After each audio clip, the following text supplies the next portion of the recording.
Hello guys, आपका स्वागत है हमारे चैनल कॉन्सेप्ट क्रैकर में। मैं प्रीत आ गया हूँ फिर से क्लास 10 का चैप्टर 1 की परेशानी वन लेकर। पिछले पार्ट 1 में हमने फर्स्ट सेकंड थर्ड क्वेश्चन पढ़े थे। आज हम शुरुआत करते हैं फोर्थ क्वेश्चन से, वहीं से। अगर आपने हमारा पार्ट 1 नहीं देखा तो आप हमारे चैनल पर देख सकते हो, वरना इसके लिंक डिस्क्रिप्शन में मिल जाएगा आपको। हम देखते हैं।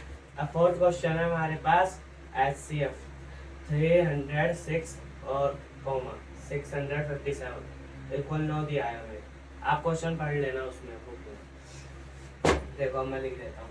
हमें HCF 306 और 657 का हमें 9 वो दिया है HCF। अब हम एलसीएम निकालते हैं। एलसीएम हमें इसमें एलसीएम ज्ञात करना है इन दोनों का। तो मैंने आपको एक फॉर्मूला बताया था, या 657 था। मैंने आपको एक फॉर्मूला बताया था, पहली संख्या मल्टीप्लाई दूसरी संख्या इक्वल HCF गुना एलसीएम। तो हम इसी को कर लेते हैं, ठीक है। अब इसी को फॉर्मूले को बनाते हैं। हमारे पास क्या है, पहली संख्या क्या है 306 और दूसरी संख्या क्या है 657, ठीक है। इक्वल क्या होता है HCF और LCM। HCF कितना है 9 और LCM 9 ही है ना। हाँ, HCF 9 ही है। LCM कितना है पता नहीं, तो LCM लिख लेते हैं।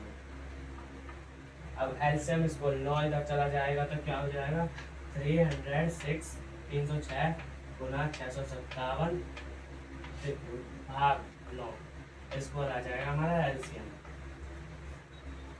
अब इसको हम काटते हैं। काटने पर क्या हमें प्राप्त होता है,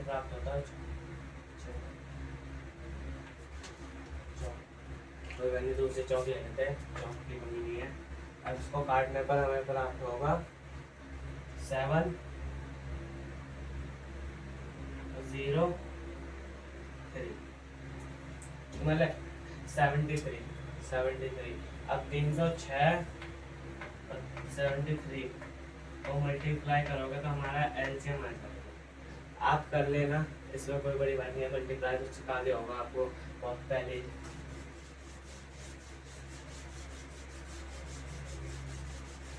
अब हम पढ़ते हैं फिफ्थ क्वेश्चन।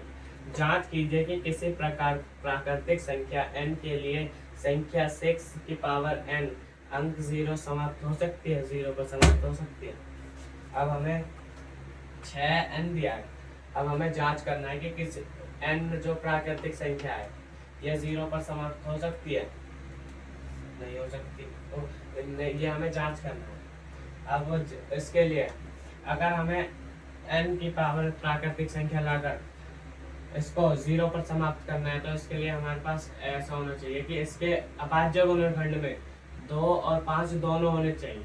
अब इस 6 के हम अभाज्य गुणनखंड करते हैं। 6 के अभाज्य गुणनखंड करने पर क्या प्राप्त होता है हमें वो।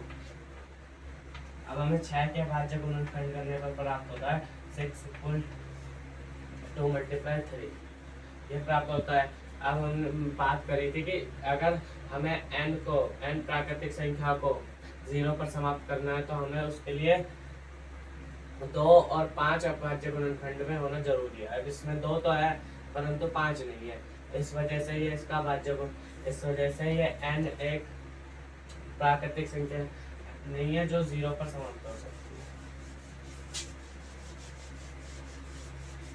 ऐसी कोई संख्या नहीं है 6 के लिए जो 0 पर समाप्त हो सकती है। हम अगला क्वेश्चन ले लेते हैं। अगला क्वेश्चन है, व्याख्या कीजिए कि 7 × 11 × 13 + 13 और 7 × 6 × 5 × 4 × 3 × 2 × 1 + 5 भाज्य संख्या क्यों है। अब क्वेश्चन थोड़ा अटपटा है, अब इसी को हम करते हैं। देखो सबसे पहले हम क्या है, सबसे पहले ले लेते हैं हम इसको।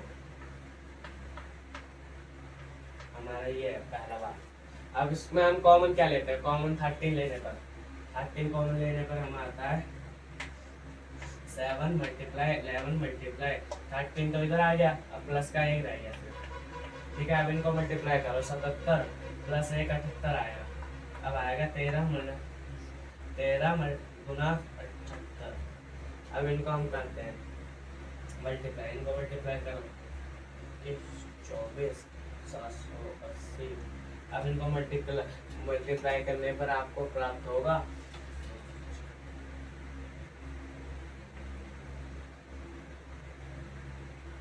अब आपको इनको मल्टीप्लाई करने पर ये प्राप्त होगा, ठीक है।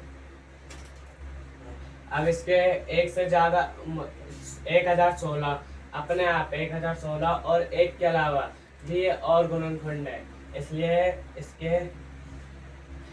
ये एक भाज्य संख्या है, ठीक है, समझ गए। इसलिए एक भाज्य संख्या। अब अगला वो देखते हैं। अब इसमें दिया है 7 गुना 6 गुना 5 गुना 4 गुना 3 गुना 2 गुना 1 प्लस 1, ये दिया है ना। नहीं, ये नहीं दिया, इधर 1 प्लस की जगह इधर आएगा 5, ठीक है। अब ये आएगा। अब हम देखते हैं, अब इधर से हम कॉमन लेते हैं 5 कॉमन लेने पर 7 मल्टीप्लाई 6 मल्टीप्लाई 5 तो इधर चला गया, तो आएगा 4 मल्टीप्लाई 3 मल्टीप्लाई 2 मल्टीप्लाई 1, और यहाँ वो उधर चला गया तो 1 रह गया, तो प्लस आएगा 1। अब इनको आप मल्टीप्लाई करो, मल्टीप्लाई तो बहुत लंबी हो जाएगी। 7 6 42, 42 को 4 से करोगे आएगा आपका 168, 168 को 3 से करोगे आपका आएगा 438, 438 को 2 से करोगे तो आपका आएगा 876, 876 में प्लस 1 करोगे तो आपका आएगा 877 मल्टीप्लाई 5। अब आप इनको कर लेना, ज़्यादा वीडियो ना हो जाए इसलिए। अब इसके इतने सारे गुणनखंड हैं, तो इसलिए ये एक भाज्य संख्या है, समझे। अब लास्ट क्वेश्चन इस प्रश्नावली का क्या है, 7वां क्वेश्चन आप पढ़ लेना, थोड़ा और बड़ा है। अब क्वेश्चन में क्या बोला मैं लिख देता हूँ। सोनिया को एक मैदान का चक्कर लगाने में 18 मिनट लगते हैं। यह एक मैदान है, यहाँ ये इसका स्टार्टिंग पॉइंट है, तो सोनिया को इसका पूरा चक्कर लगाने में 18 मिनट लगते हैं। सोनिया इसको 18 मिनट, ठीक है।